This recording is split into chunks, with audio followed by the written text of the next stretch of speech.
Hi, it's Ian from the Postal Hub Podcast. And Marek from Last Mile Experts. And we are the Last Mile Prophets. This is the last word on the last mile. Marek, some interesting research out of the USA recently relating to convenience stores and delivery from convenience stores, click and collect from convenience stores. This research was called Last Mile Fulfilment in Convenience Retail. And I might even stick a link to this research in the comments, Marek, since I'm feeling generous. It's from the NACS in the USA. Overall, it says here, 57% of convenience retailers currently offer last mile fulfillment services in the USA. Now, that sounds not too bad until you compare it with places like Australia and Europe. Mentioned Australia, didn't you, Mr. Kerr? Oh, well. Who were top of the pops? Top of the pops. I thought this was some interesting research, Marek. What were your first impressions of this? Honestly, two things. I was shocked how far ahead Australia is, actually. No insult of any kind intended, but, generally Europe is the place where it's all happening in the last mile.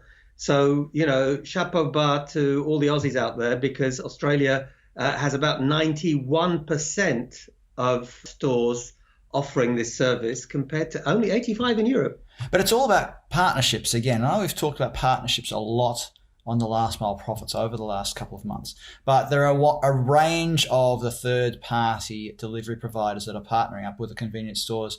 It says here Uber Eats is the most common, with more than 1/3 of stores using only their staff to make off-premises deliveries, which is sort of like the old pizza delivery model, isn't it, Marek? When you think about a local pizza place where you'd employ a couple of pimply teenagers who just got their driver's license to go out in their cars or on their scooters or whatever to deliver pizzas. So it's interesting. And there's also this idea about how it's integrated into apps and how it integrates into things like same-day delivery. And, there's another startup in the USA which is doing basically, super fast delivery of convenience items, which name completely eludes me at the moment, Marek. Hopefully by the end of this video I'll have thought of it. But the interesting is that about this, we're still talking about partnerships. Absolutely, but I think generally the way things are going and things are moving so very fast, partnerships and the sharing economy are going to be key.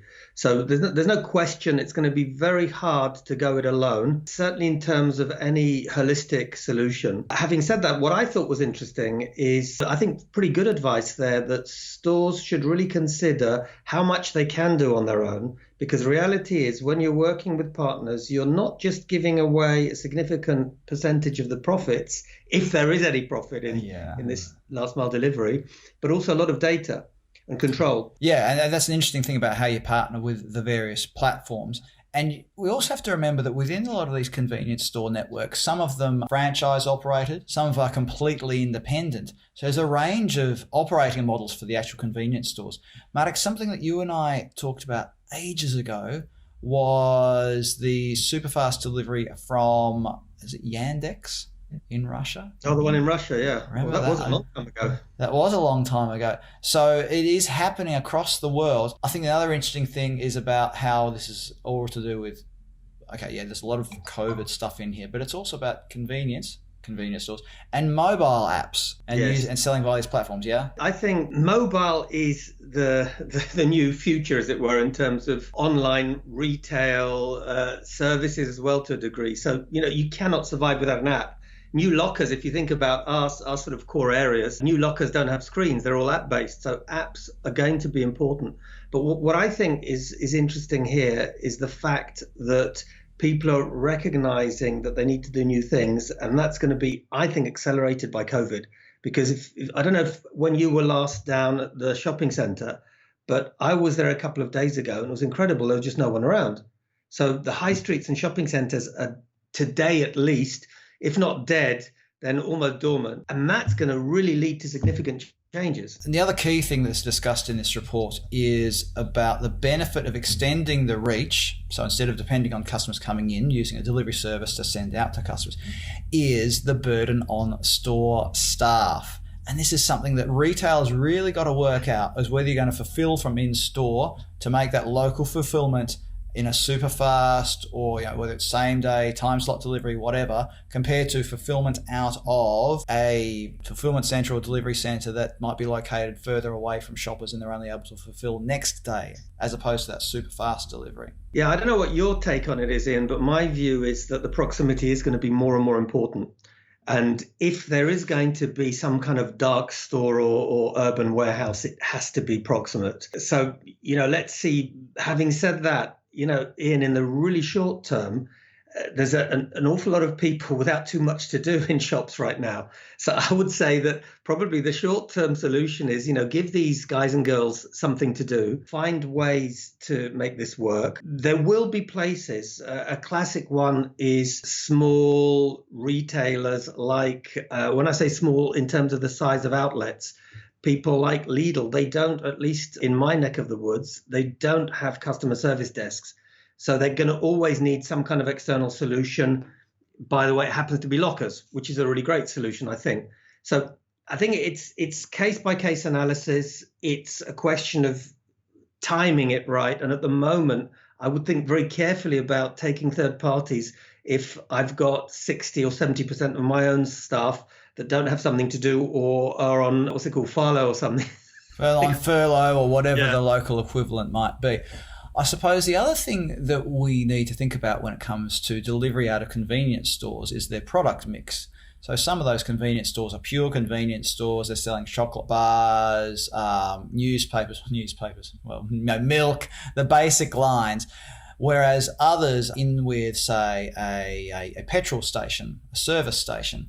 So understanding what the customer flows are, understanding whether you need a click and collect service, so people come in and buy their petrol and do a click and collect, or whether it really is just that fast delivery, and who you're aiming at, because this app, the name of which I haven't been able to remember, but I'll have put in a subtitle somewhere below us, they're focusing on university students. So being able to sort of provide things really quickly, whether it's cigarettes, cigarette-related paraphernalia, really quickly, and they've just expanded their range to do a range of those convenience items, and they do really well out of events like the football or baseball or whatever the big sporting events might be, sending out orders to people's homes.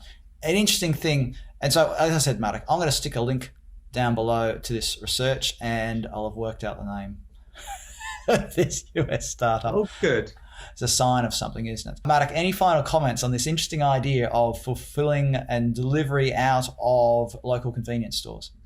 I think, Ian, it is a sign of where things are going to go. I like when I look at the various options from petrol pumps to lockers to traditional click and collect, there needs to be an option that is right for the given location. I think let's watch this space. It's where things are going to go. And I think, Ian, there are going to be more and more smaller and larger retailers that need some kind of solution because things are changing and they're never going to go back to how they were.